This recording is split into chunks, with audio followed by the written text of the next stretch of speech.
So for my last question, nakaranas ka na ba ng sisid?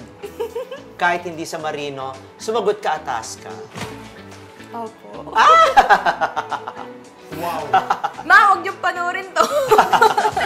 Eh, di ba alam ng nanay mo? Pero di ba, 21 ka na, di ba? 22 po. 22 na siya. Kasi nung last year, nung na-interview ko si Atasca, ano pa to? Virgin pa. Safe naman sabihin natin ng virgin. Pero nagulat ako na sinabi niyang, hindi na daw. So what made you decide na, what made you decide na i-let go ng yung virginity this time? Ako kasi believe na yun nga, virginity is a social construct.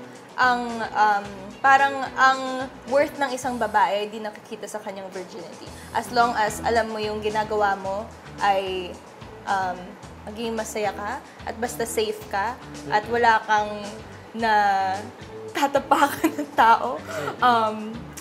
Ayun, parang choice naman yun ng kung sino man.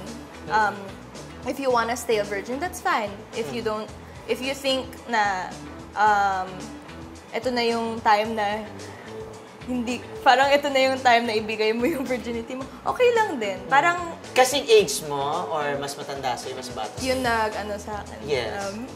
Yung pinagbigyan mo, pinagbigyan mo ng iyong trust.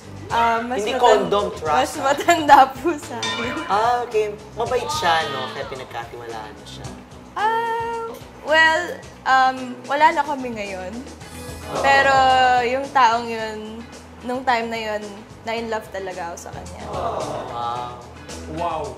Pero hindi siya nag-workout. Hindi siya nag-workout. Hindi ka naman nagsisi. Hindi naman po. At least, hindi ba?